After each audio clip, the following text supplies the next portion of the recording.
New Zealand ने अपना squad का ऐलान कर दिया है। 15 रुकनी स्क्वाड जिसने पाकिस्तान के खिलाफ ट्राई नेशन सीरीज भी खेलनी है और फिर चैंपियंस ट्रॉफी भी खेलनी है। बहुत ही स्मार्ट गेम उन्होंने खेली है। 3 स्पिनर्स के साथ मैदान में उतर रहे हैं, 3 तगड़े स्पिनर्स, क्योंकि उनको पता है कि चाहे विकेट दुबई की हो चाहे विकेट कराची की हो, जिसका स्पिनर काम करेगा, जिसका गेंद फिरेगा, वो मैच को ले जाएगा। पाकिस्तान का स्क्वाड बेइंतहा मुश्किल स्क्वाड है। पाकिस्तान के स्पिनर जो है वो अल्लाह करे परफॉर्म करें। अगर तो आप शादाब खान को वापस लेकर आएंगे तो फिर आप समझिएगा कि टॉस से पहले ही आप मैच हार चुके होंगे। 12 तारीख को आपको अपना इब्तिदाई स्क्वाड का अनाउंस करना था, लेकिन पाकिस्तान ने इब्तिदाई स्क्वाड नहीं अनाउंस किया। टीमें टाइम लेती हैं, 19 जनवरी तक जो है वो करेंगी, क्योंकि 1 महीना पहले स्क्वाड का अनाउंस होता है। बाकी भी बहुत सारी टीमों ने भी नहीं किया। चैंपियंस ट्रॉफी के लिए आज इब्तिदाई स्क्वाड देने का आखिरी दिन था और न्यूजीलैंड ने अपना स्क्वाड का ऐलान कर दिया है। 15 रुकनी स्क्वाड जिसने पाकिस्तान के खिलाफ ट्राई नेशन सीरीज भी खेलनी है और फिर चैंपियंस ट्रॉफी भी खेलनी है। बहुत ही स्मार्ट गेम उन्होंने खेली है। 3 स्पिनर्स के साथ मैदान में उतर रहे हैं, 3 तगड़े स्पिनर्स, क्योंकि उनको पता है कि चाहे विकेट दुबई की हो चाहे विकेट कराची की हो, जिसका स्पिनर काम करेगा, जिसका गेंद फिरेगा, वो मैच को ले जाएगा। तो 15 रुकनी स्क्वाड में केन विलियमसन को उन्होंने बरकरार रखा है और सेंटनर जो है वो उनके कप्तान हैं। फिर इसके अलावा जो बेन सेयर्स हैं और विल लॉर्की, ये अच्छे पेसर हैं। ये पाकिस्तान को वक्त डालेंगे। ये पाकिस्तान का इसलिए जिक्र कर रहा हूं कि पहले ट्रायंगुलर सीरीज है और उसके बाद चैंपियंस ट्रॉफी में भी ये टीमों को वक्त डालेंगे। मैं ऐसे ही नहीं कह रहा कि पाकिस्तान अगर फाइनल 4 में भी पहुंच जाए तो बड़ा मुश्किल होगा। हम समझ रहे हैं ना कि बड़ा आसान सा है। पाकिस्तान का स्क्वाड बेइंतहा मुश्किल स्क्वाड है।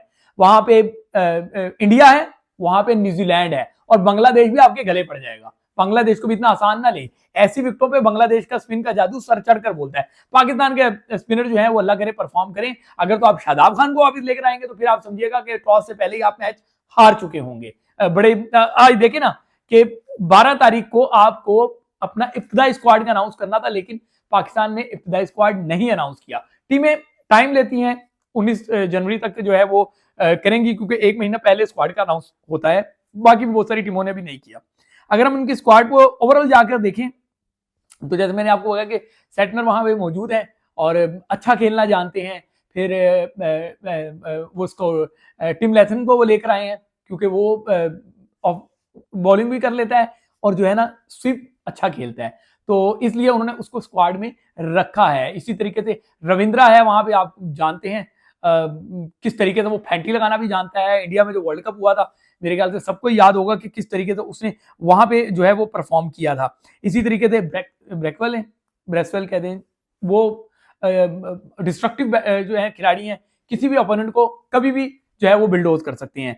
इसके बाद जो है वो लुकी फर्गसन है, आपको पता है तेज तीखा बॉलर है, धीमा सा आता है लेकिन बड़ा तीखा बॉलर है, बड़ी मुश्किल में डाल देता है टीमों को। तो उनके स्क्वाड को अगर न्यूजीलैंड को देखें, सिर्फ एक डिसएडवांटेज जो मुझे नजर आ रही है, मैं स्क्वाड पढ़ रहा हूं, 6 खब्बे बैटर्स हैं उनके पास। तो वो जो कॉम्बिनेशन बनाएंगे तो उनके टॉप 6 बैटर्स में ज्यादातर खब्बे बैटर होंगे। अब ये देखना है कि ये खब्बा कभी कहीं उनके गले ना पड़ जाए। इतने ज्यादा वो खब्बे यानी कि लेफ्ट हैंडर बैटर लेके जाएंगे तो कहीं वो उनके गले ना पड़ जाए। अदरवाइज उनके पास लंबी हिटें खेलने वाले भी हैं।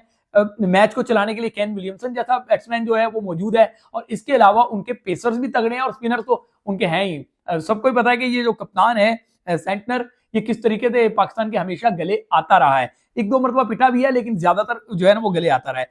विलियम सबके सामने उसकी परफॉर्मेंसेस। इसी तरीके से नेथन स्मिथ में आपको बताऊं, ये सरप्राइज करेगा। ये नाम नोट कर लें, ये पाकिस्तान समेत तमाम टीमों को सरप्राइज करेगा। सही है। और बाकी ऑलमोस्ट अगर मैं एक बार स्क्वाड पढ़ भी देता हूं आपको। सेंटनर जो है वो कप्तान है, फिर ब्रेसवेल है, उसके बाद मार्क चैपमैन, सारे जानते हैं कि अकेला सिंगल हैंडेडली मैच को लेके जो है ना आगे ले जाता है और मैच को हाथ से निकाल ले जाता है। फिर कॉनवे आपको पता है कि उसको थोड़े और अगर बारी ले ले तो वो इंपैक्ट डाल देता है कि बस किसी को छोड़ता ही नहीं है।